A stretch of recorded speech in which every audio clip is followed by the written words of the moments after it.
This episode of the Wrong Advice Podcast is powered by Harlow, the only woman-owned lighting brand for photographers, videographers, filmmakers, and content creators. Designed for those who push creative boundaries, Harlow lights are compact, powerful, and built to inspire. Harlow creates tools that stand the test of time, crafted for those who see light as an art form. Harlow believes that your light can be bold, powerful, and beautiful, and that it deserves to be seen. Visit Harlow online at www.harlow.com or follow them on Instagram at Harlow Creators.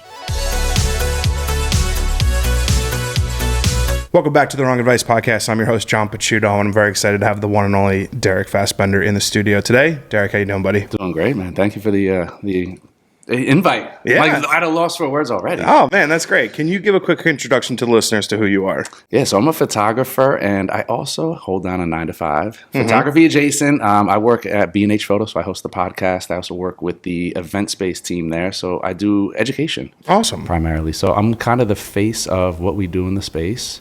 And then I have the second cape that I wear outside of work is a street photographer. That's awesome. So my foray into photography was very nonlinear, and I'm sure you could probably relate to this. Like, I kind of fell in love with it through documentary film and like YouTube during the pandemic when nobody could do anything, and all I was doing was drinking and watching YouTube videos. Great time to start. And the Vivian Maier documentary, like, I think really changed my life. It came out like maybe right away during the pandemic, and I watched it like 50 fucking times.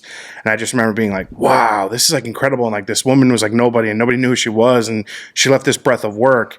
How did you come into photography and street photography, and like how did that love sort of develop for you? So the love for photography was from just family photos. My mother always had a camera. Grandmother had a camera. There's just always a camera around. And it's not one of those things that you're young, you don't think about it.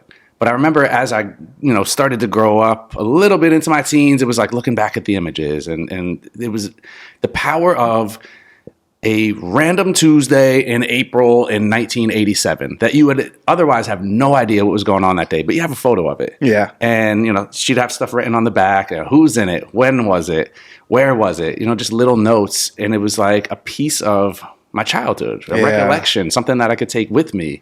And then growing up about an hour outside of New York, my mother always loved the city. So we went into the city a lot as a family.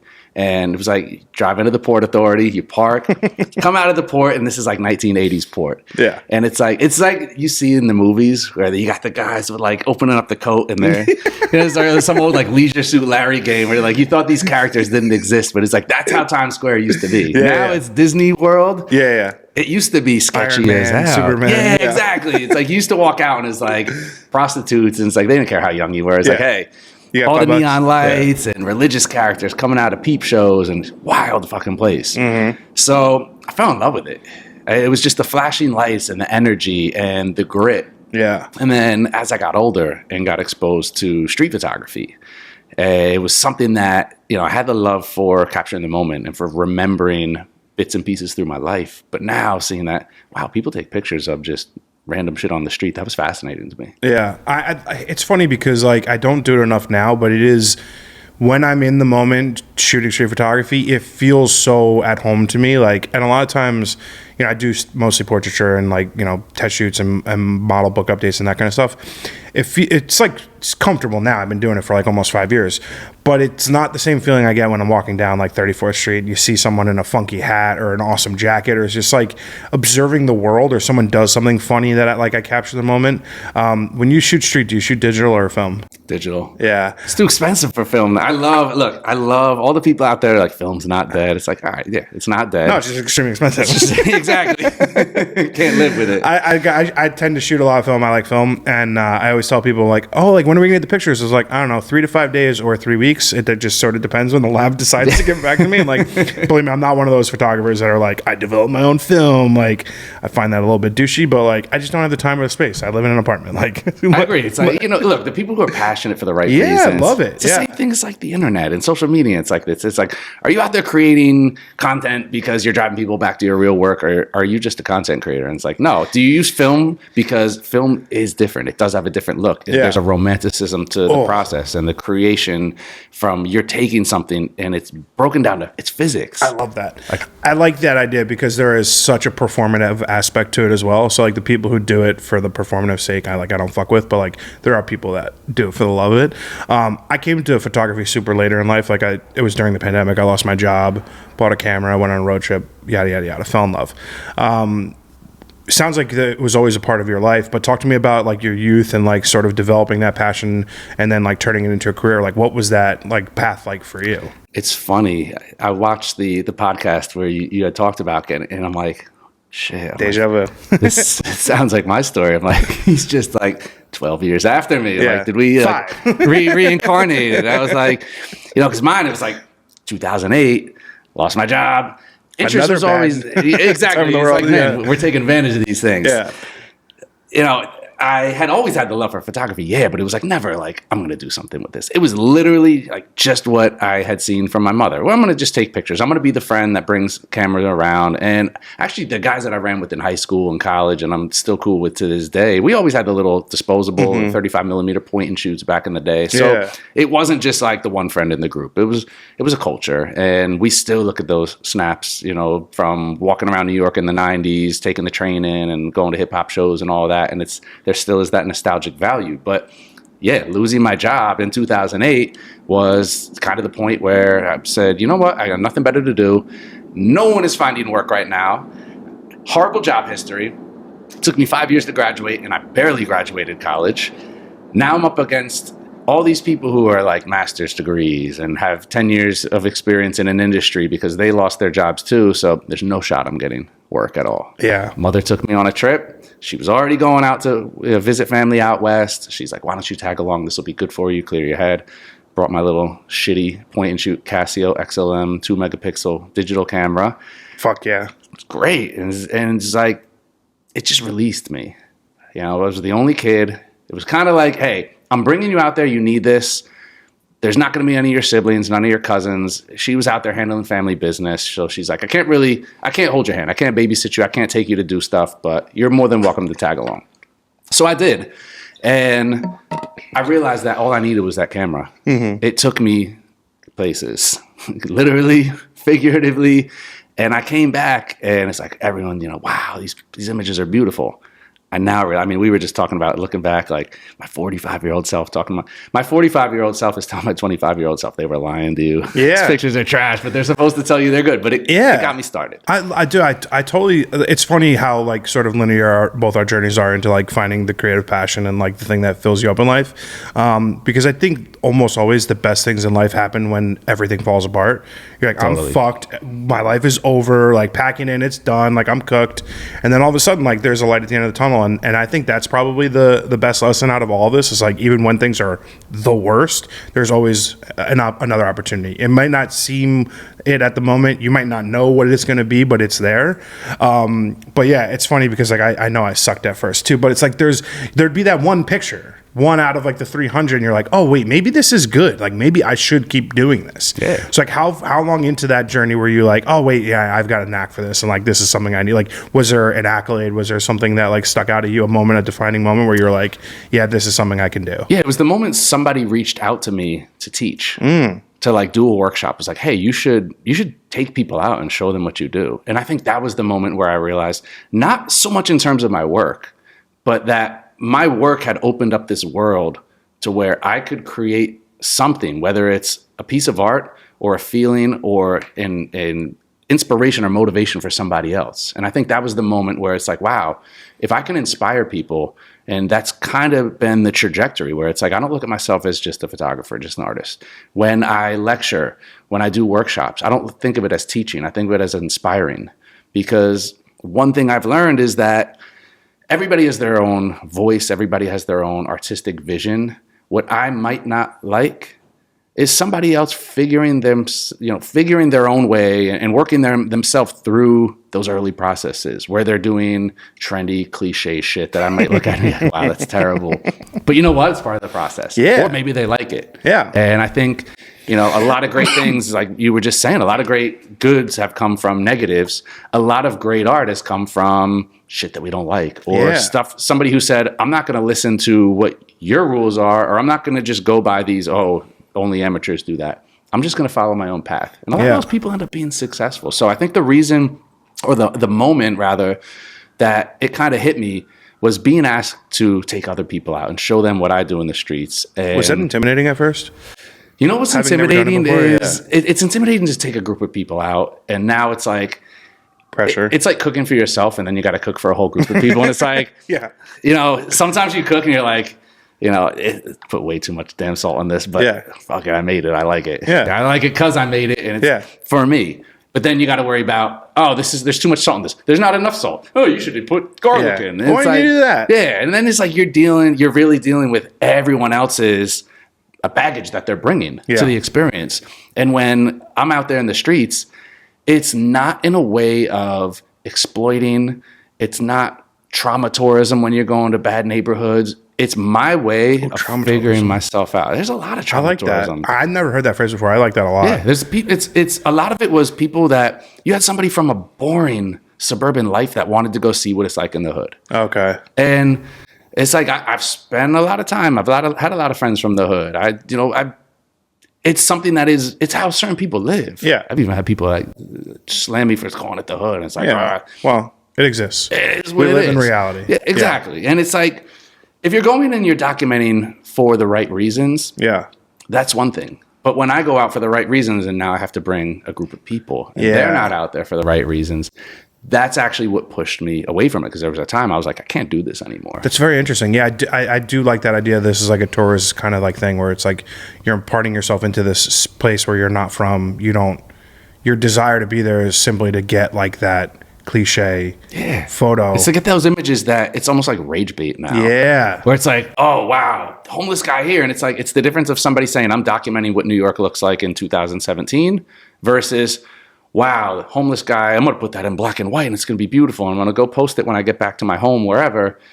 And it's like, no, that's not the reason. I think photography for me has always been about figuring out who I am as a person. Ooh, I love that. And the way to figure out who you are as a person and the way to not be divisive, because there's so much division in the world, is to meet people from different walks of life. You have to shut the phone off. You have to shut the computer off, shut the TV off, and get out there and live life for yourself. I've had so many different conversations with people who, if we were in a comment section on Instagram, we'd probably be at odds. Mm-hmm. But when I meet them in the street with my camera and it's, hey, what are you out here taking pictures of? Oh, let me show you. God, you just said so much in such a short breath.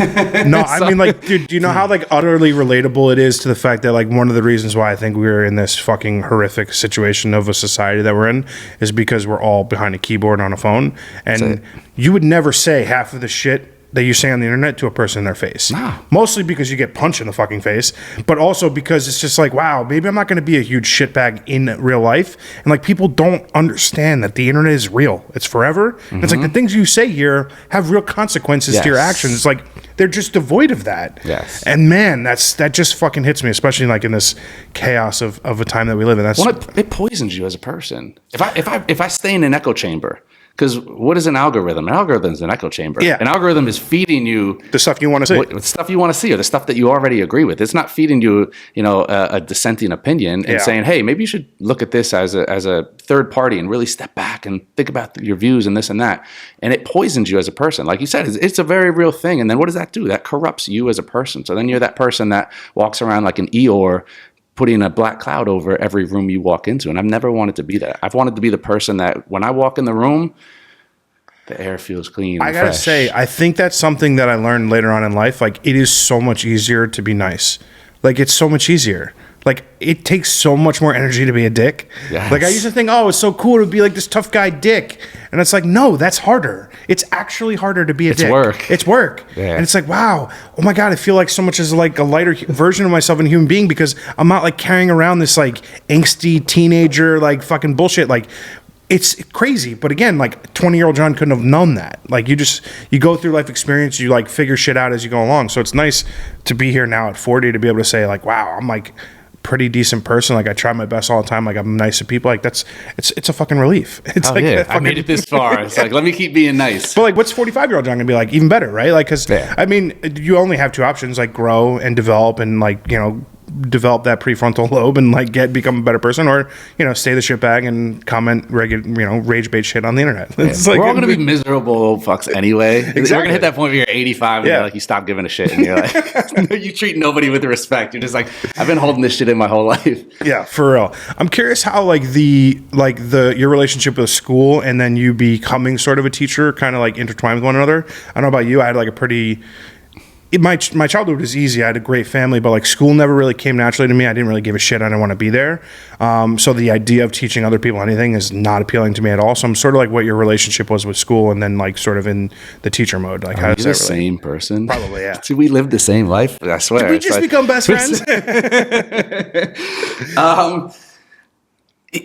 I was all over the place, dude, and school wasn't easy for me. It's funny. I'm going through it now with like my son, and it's like I'm seeing the same struggles that I had, and he's super gifted, and I'm like, wow. But like back then, it's like you didn't really diagnose it. I was caught in the mix. I was number 6 out of 8 kids. Shit, dude. And I had a wild family. Yeah, like Jersey 8 kids. Mom. Jersey 8 kids. I know, and being near the tail end, and with just all the shit we had going on, was you're left to fend for yourself. Exactly. It was like you're out there to the wolves. No plan, no real guidance. And I don't want to say that I had a great upbringing. My parents were great, but it's like, dude, 8 kids. Yeah, it's crazy.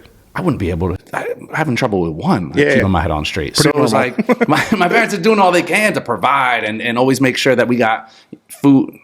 Nah, always make sure we have clothes on our backs. There's not always food. That's a lie. Yeah. Damn, my mom.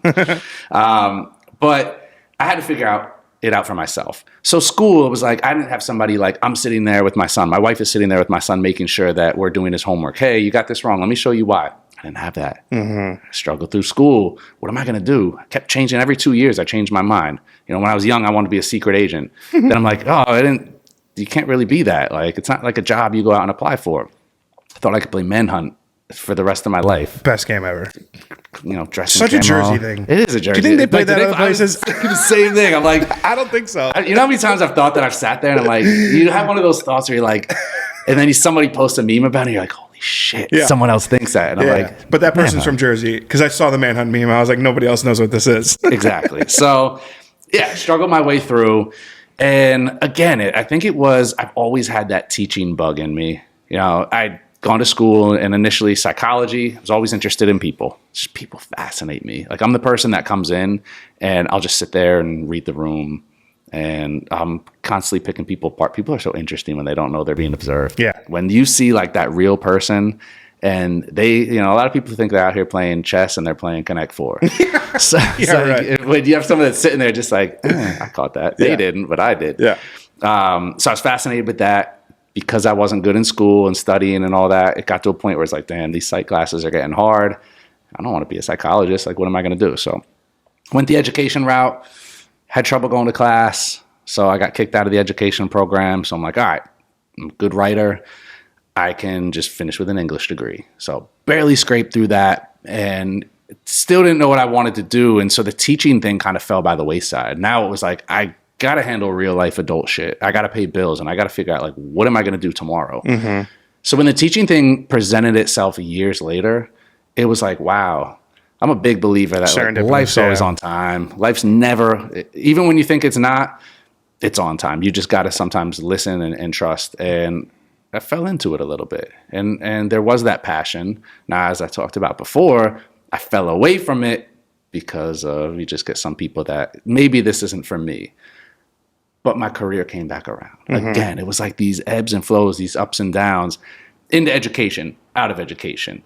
Long break, back into education, back out of education, another break, back into education. And now I'm in the education in a capacity where it feels right. It doesn't feel like I'm forcing anything. It feels like I really am inspiring people. And more importantly, I'm able to be myself. I don't feel like I have to be somebody I'm not.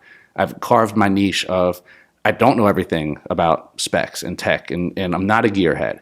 I'm not classically trained. I taught myself. Same.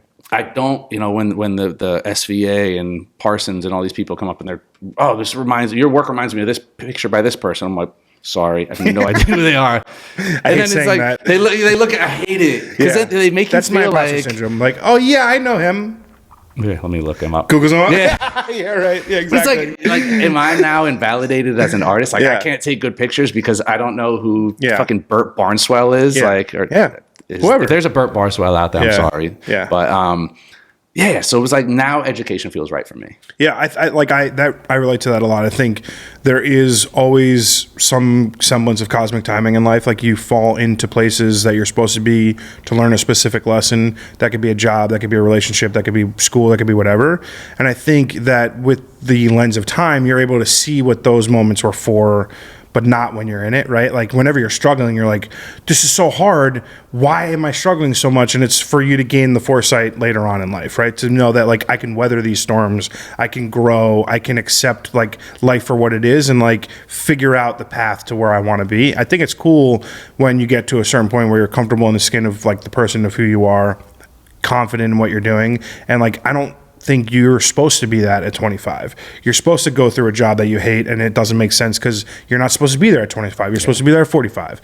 And it's so easy to say that with the benefit of hindsight. It's like, obviously the world feels like it's ending when you're 25. And it's like, what the fuck? Why is this not working? Like, I went through that. I've been there. Like, it's the most, I think the great thing is it's like what a relatable experience it is because, like, I think everyone goes through it unless you're lucky and you got your dream job out of college and, you went to MIT, whatever, you're like a fucking super genius or whatever. But yeah, most people are not like that. To you guys, yeah. A lot of us had to dig through the mud. What do you think about the, like, sort of connection between your, like, initial foray into psychology, I consider street photography a little bit of people watching, and now this educational aspect of it, like, sort of how, like, those sort of all intersect to make you the person that you are. How do you feel about that? Oh, dude, it's all interconnected. Yeah. I look back and it's like, again, it's that's a perfect analogy of, like, looking back and you're kind of when you're living it, you're in a tailspin. It's the gravitron, Jersey Ferris. Gravitron, yeah. You're on the gravitron, and when you're young going on the gravitron, spinning in circles, you're like, wow, this is cool. I stick to the walls and I can climb all over, and you don't understand centrifugal force and all the physics and gravity and all this. And then you get older and you're like, oh, that's why. I thought I could just stick to the walls in this magic machine at the fair. Like, yeah. So I look back. Exactly. I look back and I'm like, this just, it all worked out. Yeah. For as messed up and all over the place and all the moments and, like, the deep, deep, deep depression and anxiety and mental health issues where I was like, wow, my life sucks. Like, I grew up and I had it good. And it's like, yes, exactly. My life I sucked. And that's how I looked at myself. I'm like, you suck. Like, there's, like, hillbillies in the mountains of Tennessee that have TV shows and now they're multimillionaires. And you grew up with a pretty nice upper middle class upbringing and you suck. I think I've always expected it, like, for the people that have the mindset of the world sucks and it's not me, it's like it's wrong to me, never accomplish anything because it's everyone else's extraneous force upon me that has made my life suck, and I'm just a fallen fucking angel, and, like, I'm fucked, right? It has nothing to do with me. It's everybody else. But the people who can cognitively look at themselves and say, I'm the problem, how do I fix this, are the ones that accomplish things that they want in life, right? Because if you can look inward and say, wow, this is my shortcomings, this is where I suck, this is where I could be better, that shows a lot of desire to be a better person, to grow. And I think that's a testament to the kind of person that you are, because, like, similarly, I've been in positions where I'm like, I fucking suck. What the fuck am I doing? How have I failed for the 500th time? And it's like, yeah, because you got to fucking fail 550 times before you figure it out. Right, exactly. And I think it is. It's that when you think you're already there, you don't look for the destination when you think you're at the destination. Agreed. If you realize that you're on a constant journey and it's not a destination, you keep plugging. Well, what's it like? I forget what the saying is, but it's more or less that this, like, idea that, like, if you never achieve anything, like, you never really, like, set a major goal and hit it and then think I have nowhere else to go, right? Like, so long as you're always pushing yourself out further and further to accomplish more and more shit, you'll be successful. At least I feel that way. How does the idea of, like, this people watching psychology factor into the podcast? So yes, back to that. So everything is all related as far as, at the end of the day, you can break it down to a molecular level of, like, street photography, for example. What is street photography? It's taking pictures of what you see. It's seeing, first of all. It's Now it's not so much voyeuristic, that you have this whole aspect of street photography that's interaction, it's interplay, it's connecting to your surroundings and not just being a fly on the wall. So psychology, understanding how the mind works, understanding how people think, being interested in how people act and think and do that. I studied sociology as part of that course. So sociology I actually found was more intriguing to me, and really studying people and what they do and why they do what they do. That was wildly entertaining to me. So now you're out there, and what is a street photographer? You're a people watcher. A lot of street photographers love to people watch. They love to sit back and observe. So now I'm connecting all these dots and looking back at like, well, no wonder I was interested in this. And no wonder I'm gravitating to here.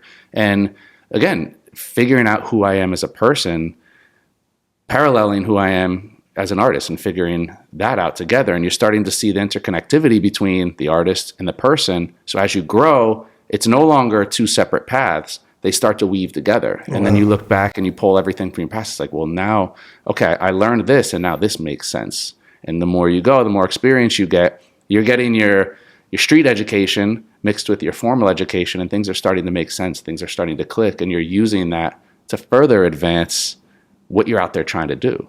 I like that. I'm curious. So like when I was shooting a lot, like I was going into the city multiple days a week, my mood directly impacted like the things that I was documenting, which like was subconscious at the time, but now when you look back, you're like, oh, I can pinpoint a breakup to why I was shooting like individuals in frame, right? I could pinpoint a happy relationship because I was shooting a lot of couples or whatever. When you're going through your work, do you see yourself documenting within specific moods, and like you can like pinpoint feelings? And 100%. 100%. There's Isn't that days, wild? Dude, it's crazy how like if you go out with headphones on, it takes you out. I don't agree. You're gonna stay in, like you're gonna stay in that mindset. It's hard for you to break out. I dance. I'm dancing. Are you dancing? Not actually dancing, but like I think of it like a dance. You're in your zone. Yeah. So I have conflicting views on that. So I think there are times when I want to go out and I don't want to connect. Yeah. But then there's those days that I go out and I'm like, you know what? I'm gonna take my headphones off. I want to have them on. I really want to just listen to music. I don't feel like talking to people. And then 9 times out of 10, I would have someone come up to me, and not even me, because I'm still I don't want to approach, but I'm not gonna close myself out to the world. I got the big over-the-ear headphones. Okay, yeah. When you walk by, people in New York, they're not. Hey, you're not a tourist. You're out here. You're in your zone. The second you take them off and you carry a camera, and you give cues, like I think a lot of times people assume that they're a lot more incognito than they are. People recognize you. They know you. They see you around. They see the camera. They can tell that you're not a tourist. You're in a neighborhood that people aren't just walking around with cameras. They're clocking you. It opens you up to conversation. If I have my headphones on, the number of conversations I probably walked by, that it's not about the connection. It's about breaking me out of that shell for the day. When I open myself up to conversation, to someone saying, what are you taking pictures of? Hey. Or a lot of times it's like a dude walking by joking. They're in passing, like, yo, take my picture. And you're like, all right. Yeah. And then they're like, wait, what? Nah. Yeah. And I'm like, nah, come on, let's talk. Yeah. Half the time they go, nah, I was just playing with you. And the other half, it's like, all right, here, what should I do? And then it creates this moment that you wouldn't have had if I had my headphones on. And now all of a sudden, the guy that went out that day was like, I don't feel like talking to anybody. He's now like, that was such a cool interaction. Like my hair standing up because it really, like, I'm passionate about it. Yeah. It can totally shape your day. And then you take that interaction into the bank up here where you're like, wow, that's a person that I never would have thought I would have connected with like that. And again, going back to if we were on the internet, would I have connected with that person? No. But here, now, in that situation, that person approached me. Yeah. We had an interaction, and I take that interaction into the next day. I like that. I think I'll give you a lot of credit for that. I think my mindset when I'm shooting street is I like the idea that I'm playing in a part in a movie, right? Like I'm in outside of myself of who I am as like, you know, a business person, a photographer, a podcaster. Like I'm someone completely different. And I'm like, I like to take myself outside of like my headspace for that. I tend to listen to music on my AirPods with transparency mode on. So like if someone says something to me, I can catch it or clock it. And yeah, I've had a lot of good experiences similar to that, but I like the idea that I'm like, just it's something different. Also, like I think depending on the weather, like the music can really set the vibe for like what I'm doing in the street. And like sometimes it's like a shitty, miserable day. I want to play something like mellow and chill, or if it's like a beautiful sunny day, like I'm I like that's your soundtrack. Yeah, it's my soundtrack. Exactly. That's exactly right. That's a perfect way to describe it. Talk to me about the podcast. Like, I think it's a pretty exceptional role that you have within B&H and like being this like forward-facing part of the company. How did that come to be? How did that process unfold? And like, sort of like, what is your experience like been being the host? I hate attention. I hate being on camera. Hate attention. I hate my voice. Podcast host. I hate being like any spotlight. And it's funny, I can handle it all. So it's like everyone conflates the two, where it's like, well, no, you're lying. You can't. I'm like, no, I don't seek attention. I was always the person that, hey, we need a group leader, and all right, if no one else, boom. Same. And then once I'm there, I know how to step up. Yeah. I know how to turn it on. Again, with the street stuff, that's opened me up a lot of interacting with strangers and breaking down these walls. The more you do it, the more you realize that we have these walls put up, and if you never go through the wall, you're not going to realize, wow, that wasn't as bad. Or not every wall is a brick wall. Sometimes it's like American Gladiators, and you go through the wall and there's not a gladiator on the other side, and you're like, wow. What a great show. They need to bring it back. And I think for me, it's about realizing that. And it's like the more you do it, it makes it easier for you. And when you realize that you're good at something, I think I have a gift for it. I think because I am genuinely, authentically curious. Yeah. People intrigue me. I love talking to people. I think I have a very unique perspective, especially in this world where I'm not a divisive person. I'm not looking for what's bad in somebody. I'm not looking for a reason to disagree with somebody. Moment. Yeah, exactly. I go into things authentically, and I like to be off the cuff. I don't interview with a script. I don't. Now, when we do it for the B&H podcast, yes, we have a general. I work with a creative producer, and you have to have a direction. You have to, and some of the people we're interviewing, it's like, I just interviewed Humans in New York, and it was like, you can't go in there and not be prepared. Yeah, like I could wing anything, but it's not my titular podcast. I mean, I used to not ask any background information questions at all, and I realized that I was doing myself a disservice by not having any idea about who the people was. And I'm totally the same way. ADHD, off the cuff. Like, I just want to have a genuine human interaction. I don't want to be prepared, right? And I don't want to limit myself to what this conversation could be by having some preconceived notion of who you are.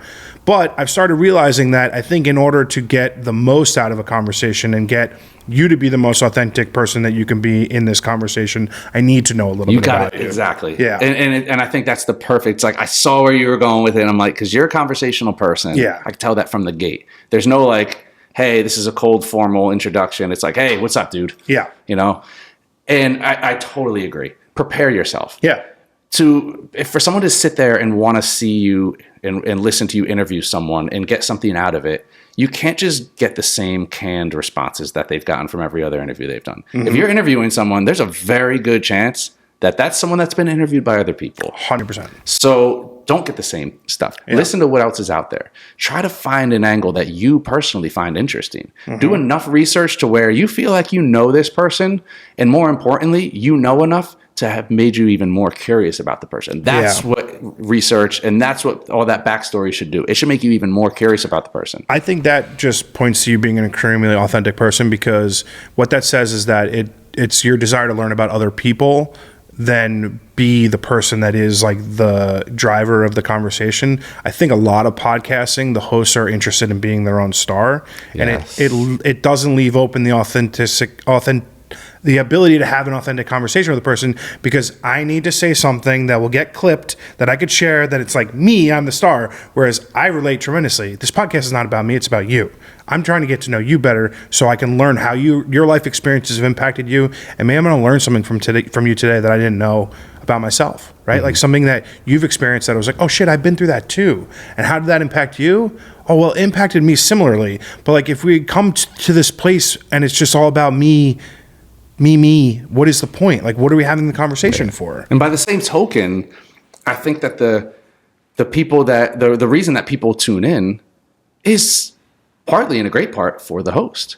I was going to say it's for you. If the host, so I look at it this way.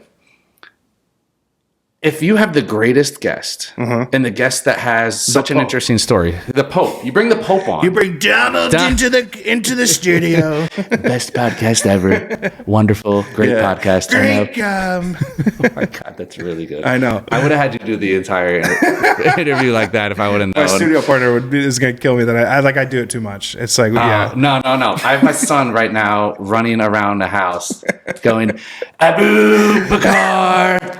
I'm back, Daddy. Dad like a dog. It's like my son is going to lose his mind when I tell him. So, my thoughts on it are, why do people listen? Like really, really, really popular podcasts, really great interviews. Barbara Walters stands out, right? Yeah. Barbara Walters is like growing up in the 80s, 90s. It was like, 2020. And it was like Barbara Walters just had like, she was able to get stuff out of people that other people couldn't get out. And she was disarming and she was real and she was genuine. There's a lot of people that love Joe Rogan, right? And I know Joe Rogan's a polarizing figure, but he's popular. He's wildly popular. And it's not just for the guests. It's because his approach and who he brings on is almost second fiddle sometimes to what he gets out of them. Well, I was just say, recency aside, in his early days, he was very curious. And he brought people on genuinely for their knowledge and what they could teach him. And he came from a very curious place. It's not that way anymore, which is unfortunate because now it's like, a big machine and he's got to have the actors on when they're doing their fucking thing and like stuff that I have no interest in. But it used to be a place where he would just bring on interesting people and ask interesting questions. Because like you'd get this like random fucking physicist who would come on and talk about like, the Fermi paradox or whatever. And you're like, oh, wow, that's fucking wild. Like I never would have thought about it. And next thing you know, you're an hour and a half in and you're like, wow, I'm not even a podcast person. Yeah. But again, so taking it right here, right? I want to hear what you have to say. Me, as a guest who hosts a podcast and interviews people for a living, I'm interested in your take because I don't want this to be me talking at you and answering questions. Sure. I want to hear, oh, you know what?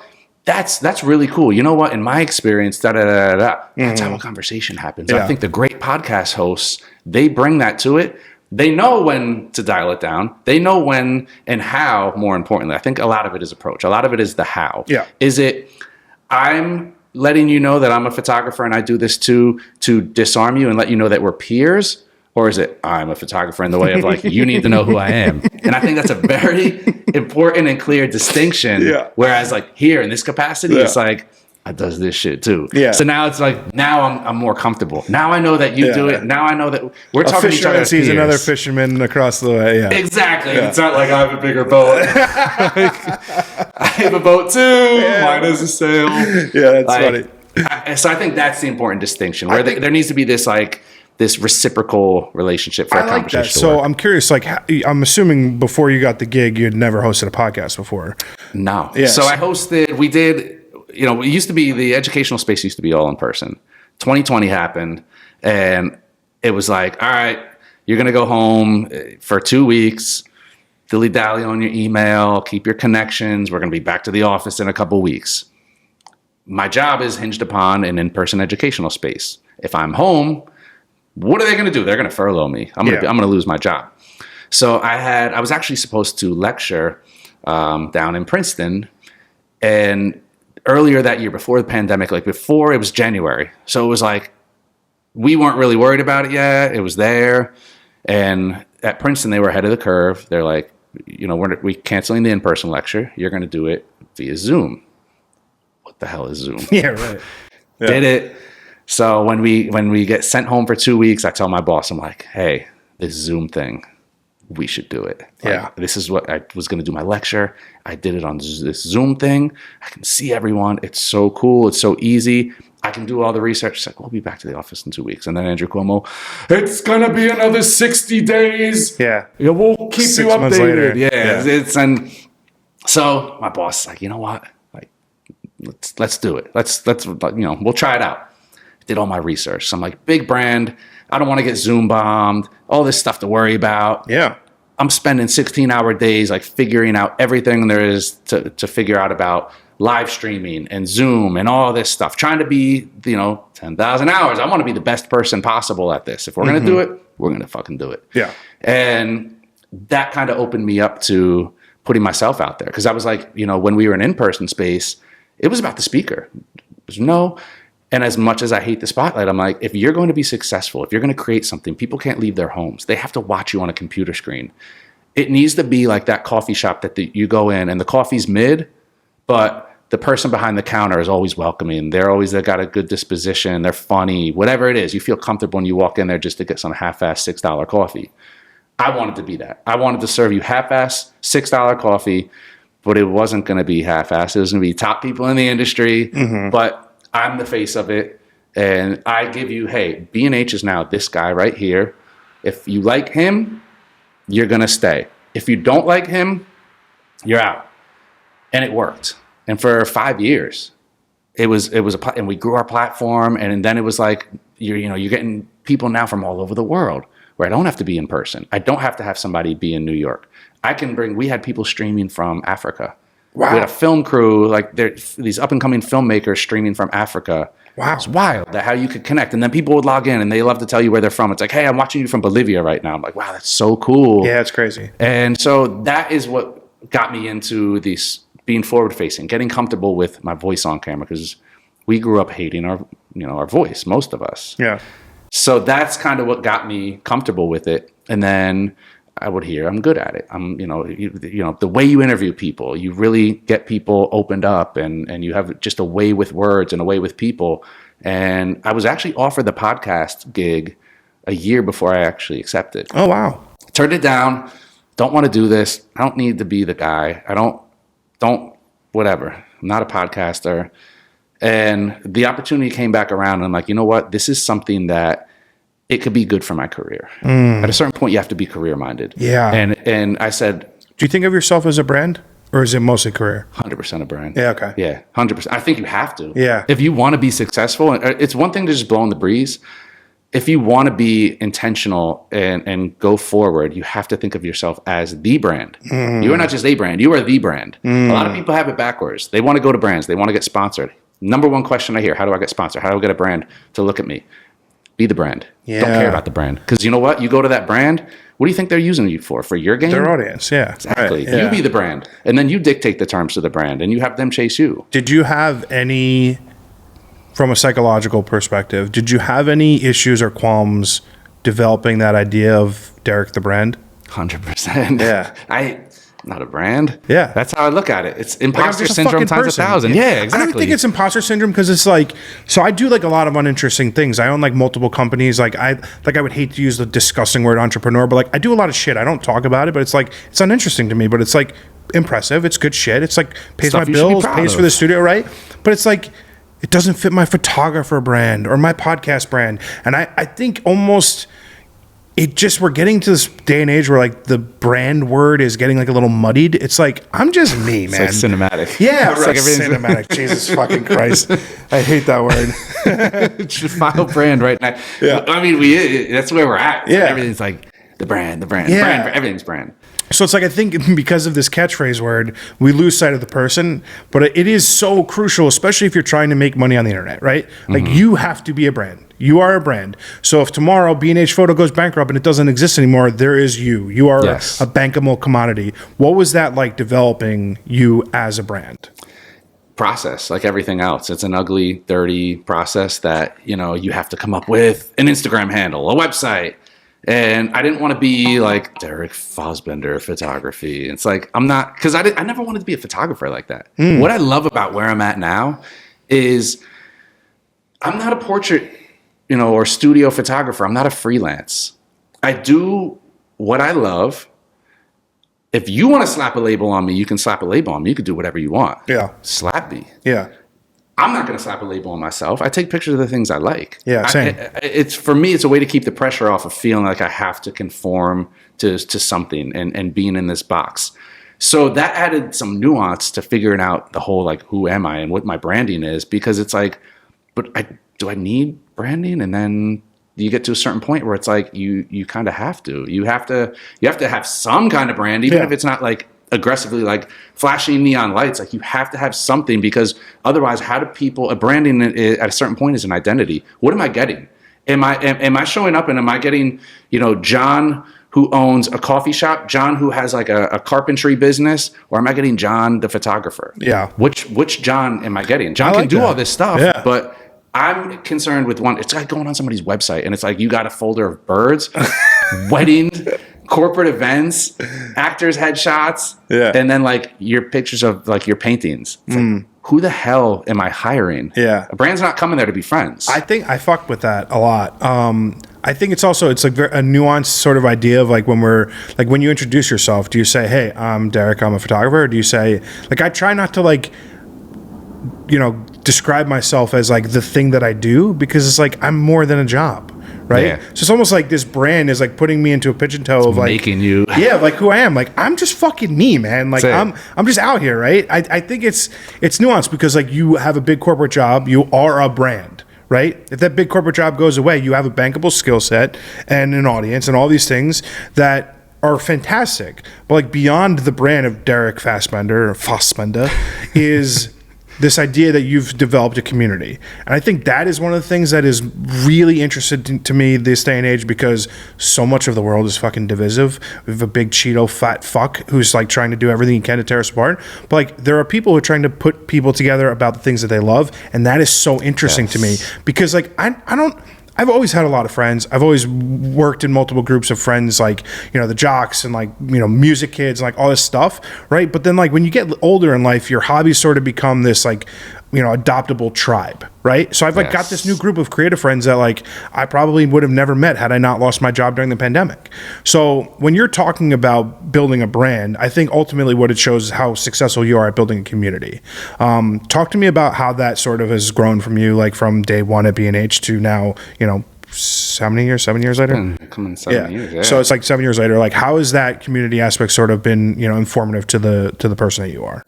You just said everything so eloquently. I mean, and this is why it's about the podcast host, right? You just proved the point right there, right? The podcast host, if they have substance, it makes everything better, the interview. Well, thank you. But not community's everything, man. And you just said why. We're in such a divisive place right now. It's such an ugly world out there.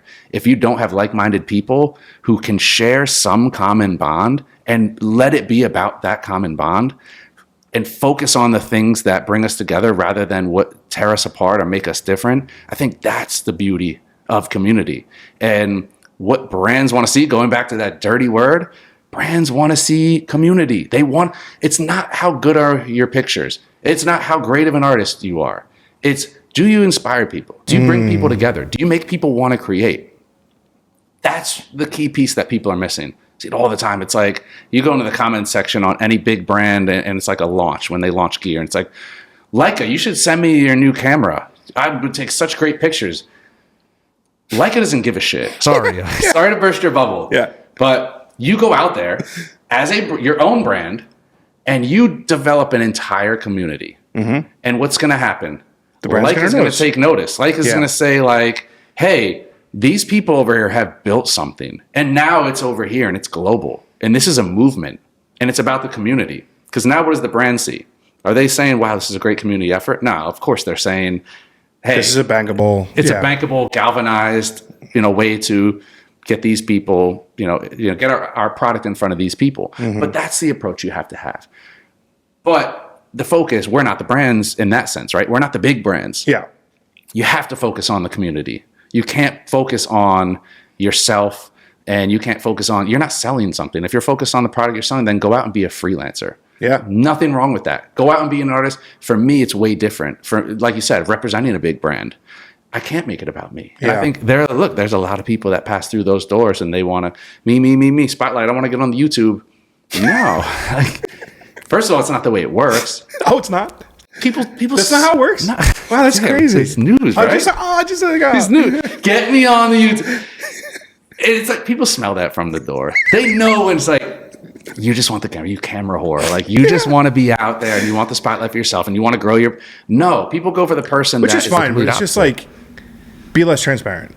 Yeah, just like hide it a little bit. Like, give me two. Yeah, right. Yeah. Like, and I think that for me, it's like if I can focus on the community, it takes the spotlight off of me. Totally agree. It's really about the building. And there's something really, really, really satisfying to me about seeing someone find purpose and passion in something that I built, something that I facilitated, or even if it's in an art that I've seen the same thing in. I'm the biggest evangelist for photography because I believe in the power of it. And for me, it has nothing to do with anything marketable in terms of like anything dollars related. For me, you can do nothing with it monetarily, and it can completely change your life and the way you see things. I can attest to that. I think that's the beautiful thing. Like I've been blessed with the ability to kind of go through ebbs and flows of my photography career, and now it's like I want to focus on making things that feel impactful to me and like are like pretty, right? Like I want to make beautiful photos, and they have to like speak to something beyond just like, hey, here is this model with this fancy clothes on in this expensive apartment or whatever. Like something, it has to speak to me beyond just like the surface level. And like early on, I was very much like, I have to shoot with the most famous model, with the best stylist, spending the most amount of money I can that I'll make zero return on, because like I need people to see what I'm doing. And it's become less of that and more like, oh, I want to create the things I want to create. And that takes time, right? Like again, 25-year-old John, 45-year-old John, like I'm 40. I don't know why I said 45. But you know what I'm saying? You're giving yourself time. Yeah, give myself time. It's like it takes time and through the growth process to like learn what is important to you as an artist. And like I've never been an artist before. So up until 5 years ago, I never had this idea of thinking about the things that I want to do and create. So it's like now, having done it for a few years, it's like, well, I don't really want to do it that way anymore. I want to do it this way. And it's like your process is allowed to change. You don't have to get pigeon-toed into being a singular person. I see so many people who just do the same thing every day, and I know for a fact they're miserable. They're doing the same street videos. They're doing the same thing because they got 200,000 Instagram followers and they got to feed the machine. And I never want that. Never. Wow. It's soul-sucking. Yeah. Like it detracts from the reason why I do this. It doesn't matter if I make $1 million doing it. I fucking love it. I found it when I needed it. It gave me something that when the world was shut down and I thought everything was going away, that I was like, there's light at the end of the tunnel. And that's what I really needed. That. Yeah, that's how true. it should be. It should be, yeah. So much of us like, I always say like 25-year-old John learning 35-year-old John's lessons, almost an impossibility. And then there was this other aspect of it. It was like, you were always planning 5 years in advance. And like, you know, you go to high school, you got to do well so you can get to a good college, and then you got to do well in college so you can get that good first job. And then you got to do good there for 3 to 5 years so you get the second job and like, you know, make more money, buy a nicer car, It's like now that I'm off the merry-go-round, I don't know. I don't have a 5-year plan. Do you? No. Yeah. No. It's like, I think I want to be happy. What's the expression? Life is what happens when you're busy making other plans, right? So it's like, I don't plan shit out. Like, I'm fucking here on a Friday. Why? Because I got laid off in 2020. And then I was like, I'm stuck at home. I should start a podcast with my brother. He got pregnant with his first kid and he was like, we're not doing a podcast. I was like, all right, I'm going to do it by myself. I love that. And then it just started. It's like, you can do amazing things in your life if you just have the fucking balls to just start. That so many people wait. Yeah. They wait. I don't have the right gear. I don't have the whole plan fleshed out. I don't know every detail. I'm not one to talk. I've done it a million times. You have to just do it. Yeah. And there's something that's so fun about looking back when you've gotten some modicum of success and you look back and you laugh. Dude, I look at my early Zoom videos when we just started doing this.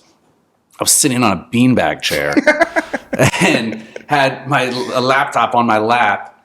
And I was using my son's like play school table as like a table. And now I look at it and it's like, I built out my nice little studio space and this and that. Yeah. So it's like, just do it. If you wait for the studio space, guess what? You're behind. Yeah. And the way things move so fast now, where it's like you look at like Instagram.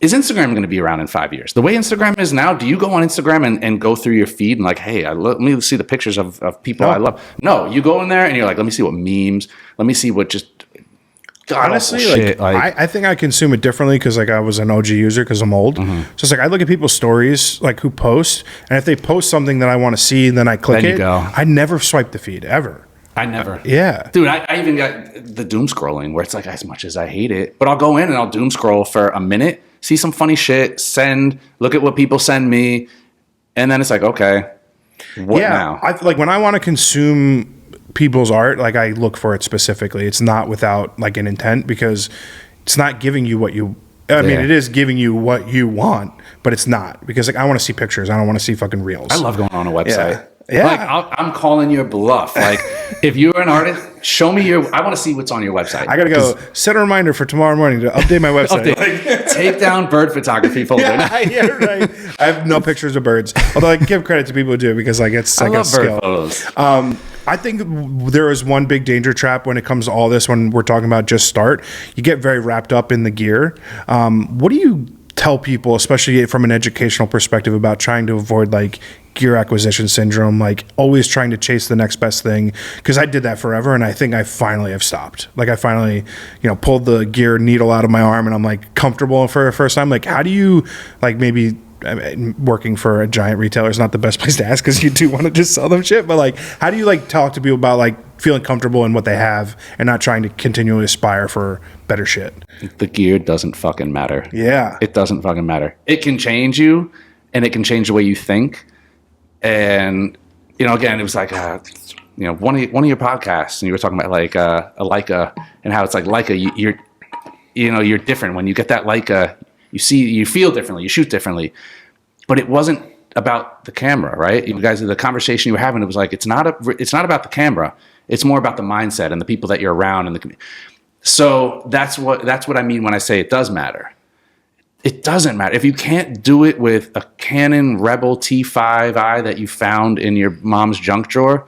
You can't do it with an M11. Yeah, it goes way beyond the gear. Does the gear help facilitate? Totally. I will say, it's all up here. I would say I would amend that statement, but again, this is like learning process, right? Because I recently sold my M11. I will say that I think it is when you like acquire something that you like consider a grail. Like for me, it's watches or cameras.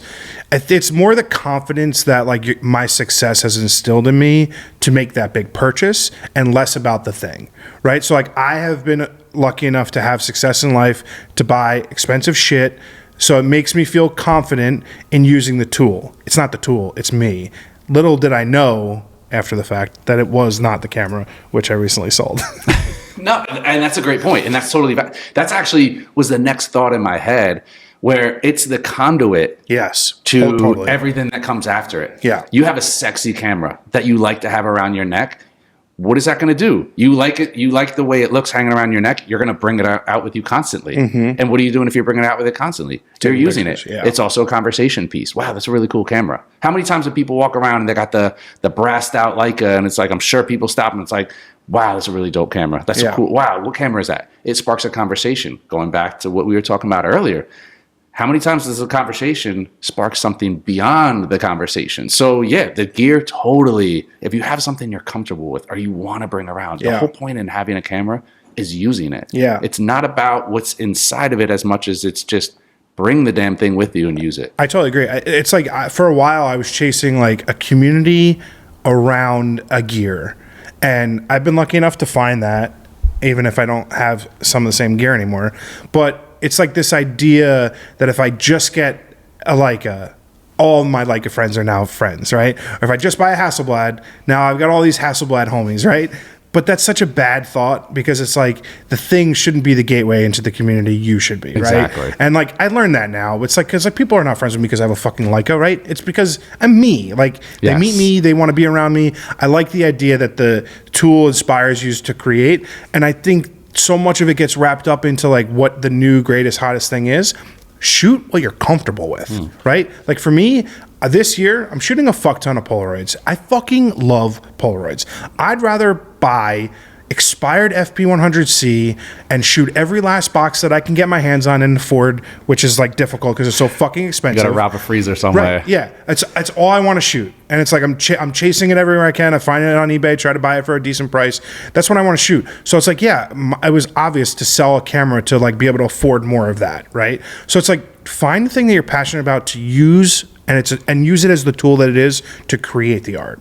Don't like get something and think that it's gonna change your life because you bought this brand new amazing thing, because sometimes it's fucking 40 years old. Yeah, no, and look, with the Leica, it's like going to the gym and game recognized game. It's like, hey, we have a common bond. Yeah. It's a common bond. I love that. It's not your identity. Yeah. It's literally just a common bond that opens the door to the community. Now it's like, oh, again, conversation starter. Yeah, I will say though, so for all of the negative that is surrounded around Leica as a brand, it's so expensive and like it's douchey and like whatever, street photographers, whatever. We're filming this on 2 Leicas right now, for the record. I do think it is one of the brands that actually have a fostered community. Like totally, maybe Sony to some degree, but like Leica is the number one community building around their gear, which I think is extremely commendable. Because like, if I see a guy on the street with another Leica, like, we're friends. Like, I don't care. Yeah. Like, I don't know you, whatever. We have something in common. If I see you with a Sony A7 IV or whatever, I'm like, cool. You're not really gonna. Well, because it's a I'm certain. not interested in having that conversation. I think like, that's where the price is a good thing, because it's like car clubs. oh yeah. You know, the guy who's like, well, do you go out? Did you sacrifice? Did you put blood, sweat, and tears into obtaining something that is handcrafted and should be appreciated? Yeah. It's the difference between, you know, somebody who's just into something because, hey, this makes me, you know, like a desk piece that's like, oh wow, you spent a lot of money on that. Going to Dubai, right? Going to Dubai. People go to Dubai because they want to show on Instagram, like, I got money, or I'm out here doing this, I'm living this and that, right? That's different than I invested the cost of a car into something that is going to help me create my art. There's an appreciation for what goes into it. It's not just a camera, it's beyond that. It's Leica is a tradition, Leica is a legacy. And I think when people want to attain that, yes, the camera quality is amazing. Yeah. But I think there are a lot of people that's like, I love this community. There are people that are going there to be around what it brings around. And that's what builds you up. You get into a community for what it can do for you, for what it, you know, you can contribute a piece, but it's more about what you can. Yeah, I think the brand is very lucky in that regard, because they've got an amazing roster of people who actually care fundamentally about developing community, which maybe is not the case with other. I found other brands to be very gatekeepy, and especially like the people that are ambassadors for them, they're like very gatekeepy, and I don't find that with Leica at all. They're very much like, oh, like I can introduce you to someone who can help you with the but like other brands are not like that, and I think that's nice. It's unique. Totally. As a person with a 9 to 5, how do you juggle, you know, being a full-time employee and then like an artist? So like, how do you, build time into being and creating when you have like this 9 to 5 commitment? This has become one of my favorite things to talk about, actually. Really? Is because think about 10, 15 years ago, we're talking about like this whole idea of gatekeeping and, you know, like New York, for example, right? New York is one of those places where it's like, I haven't changed my Jersey phone number. The number of times I've heard, and it's like Jersey phone number, and they instantly look at you like you're a second-class citizen because you have a 908 area code, and it's like, out of here. That's how people with 9 to 5s used to be looked at in the photography industry. Where if you weren't a freelancer and you didn't work your way up through the ranks, kind of like how cinema is, where the whole movie industry, where it's like, if you weren't a grip and you didn't work your way up through the ranks, there's no, hey, I was hired outside just to be a director. They want that person that. And I think the photography industry used to be very much like that. Like, you weren't taken seriously if it's like, oh, well, hey, I got to work it around my 9 to 5 schedule. And if you were bagging big jobs, right? Your friend who's a CrossFit influencer who just wants some pictures is cool with you mixing in whatever. But if you want to go out and knock out, you know, a big money commercial job, they didn't want to hear like, oh, you work during the week. Well, no, we can't do it on a Saturday. Wednesday, 8 a.m. or no dice. Yeah. It's more acceptable now. Not to say that it is in that same commercial capacity, but that kind of whole attitude used to go across the industry, and you would feel like people would come in, and then it led to the whole like, I'm a photographer. It's like, but you're not. Yeah. You work here, and then it's like, it used to be like, shh, like don't. Yeah. And I used to feel that pressure. Yeah. Where it's like, and I've had people bring me on for interviews, and it's like they want to introduce me. I was like, it's like, hello, anybody listening with half a brain is going to say, all right, if this guy's a street photographer, his full-time job, he's either sitting on a trust fund, or he's lying. Yes. How is he getting by? Yeah. He's not a street photographer. No, yeah. Some of the most iconic street photographers that are just street photographers are down and out, and they're broke, and they're struggling. Or they're rich. Or they're rich. Yeah. Super rich. Yeah.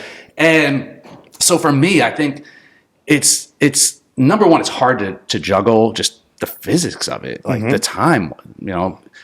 I don't have the time now as a father, not even just the 9 to 5. When I'm not at my 9 to 5, there's other things I'm doing. Yeah. I'm a runner. I just got back into the gym because it's like I'm getting older. I want to get back to like really, you know, I want to be there for my son in a capacity where it's like I'm not just this decrepit old man that sits on the couch as my son starts to grow up and play sports. I want to be there with him. I coach him.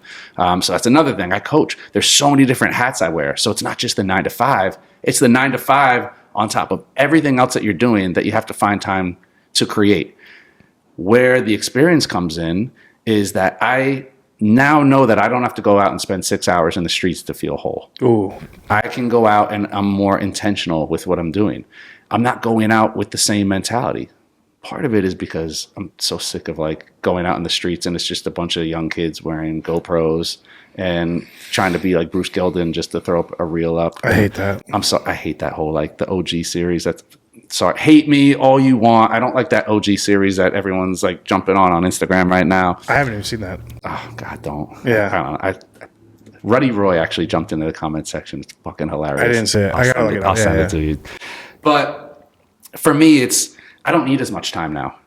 My photography has shifted. The things that I find joy in taking photos of are more related to my son, my family, my personal life. Well, at your core, you're a documentary photographer, right? So whether you're documenting the street or your family, you're still doing You're documenting your life. Yeah. And so I think for me, the balance is photography has to fit in where I can make it fit in. There's times when I'm taking time off from shooting, but I'm pouring through my archives. Mm-hmm. And I'm trying to say, well, what's the next step for me?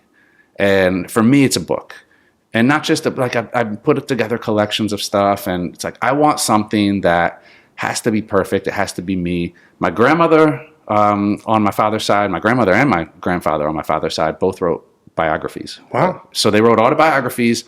And it was something just for like them. They just bound it themselves and gave copies to everyone in the family. That's fucking awesome. It was awesome. So I opened up to the page where like, Derek was born on this date. He was a hard one to get close to. I'm like, damn. Shit, throwing shade. Rest in peace, God. Yeah. But I was like, you know what? That's kind of cool. And my brother's like, you should read it. Like, there's really a lot of good stuff in there. And it's like, you have a record. Someone wrote out their entire life story in full detail. Yeah. And I want to do something like that. I want to pass something on to my son where it's like, if I can give my son something that is like a record of like, here's my thoughts. Here's what I lived. Like, that's wildly entertaining and fascinating to me. But I want it to be me, like everything else. I had trouble reading when I was younger. The focusing, not reading. It's like, I know how to read, but I'd read a page and be like, what did I just read? Right. Attention gone. Read it 5 more times. What did I just read? Yeah. Who did the Yankees trade for? Lost. Yeah. I want it to be my story. I want it to be my writing, but I also want it to be my pictures.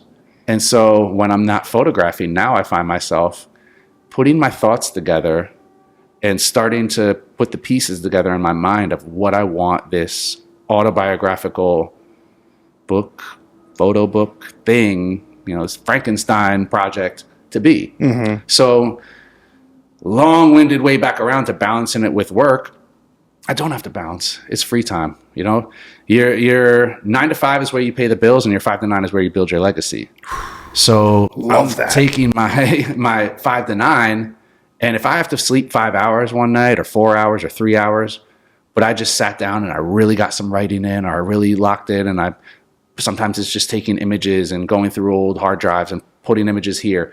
It's working towards the goal. So it's really just using your free time to piece closer to where you want to be. I fucking love that. I find that to be such an important part of the creative process and growing like your brand, your business, all that stuff, because like I think I read somewhere recently that maybe like 10% of creatives like actually earn a living from their art, whether that's like artists, photographers, whatever, like 10% earn a living, like a livable wage. That's crazy. From their art.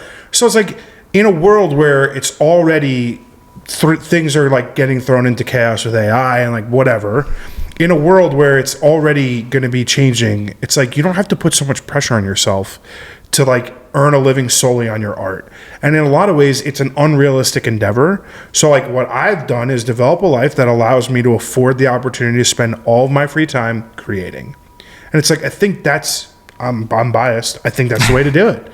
Like I've developed a life that allows me to spend my free time creating art. And you're proof of concept. Yeah. You're not sitting here like, damn, why did I do that? I'm miserable right now. Yeah. The ceiling tiles are falling in. And it's like, no, you're sitting here like, holy shit, I'm glad I did that. I mean, if I wanted to just be a full-time photographer, I'd be sleeping on my brother's couch or my sister's couch. Like that's just not feasible. It's not feasible. Especially like, I mean, listen, we're in New York, New Jersey. Like we live in an expensive area. Like I'm not going to go live in a $500 apartment in the hood and like, just so I can walk the streets every day and take pictures and like scrounge be an artist, nickels together. Artist. Yeah, right. No, like I have no interest in that. I don't have a trust fund. I don't have the ability to just like fuck around and say like, hey, yeah, I'm gonna just say I'll walk the streets for 6 hours. I have to earn a living. Yeah. But like with that comes the benefit of me allowing to spend my time how I want. And I think so much of like Instagram and the internet puts this pressure on you to say you can only be one thing. But I'm not. I'm a fucking human being. I'm nuanced. I'm many fucking things. You're not B&H employee Derek. You're a dad. You're a runner. You're a fucking photographer. You're a husband. You're a friend. You're a brother. You're all these things. So it's like to say that I can only earn an income one way is like a very antiquated mindset. Totally. Yeah, it's fucked. Totally. That's why I get hop off my soapbox. Yeah, come on, John, get pumped. Derek, this has been an awesome conversation, man. I'm incredibly thankful for you to come through. I have a very cheesy line. If you've been on my podcast, you're part of my family, and thanks for coming through, man. This has been a great job. Again, thank you for not just the invitation, but the conversation. I mean, this is awesome. This is everything that a podcast or an interview or just even a conversation on the street should be. So I appreciate you, man. Thanks, man. I appreciate it.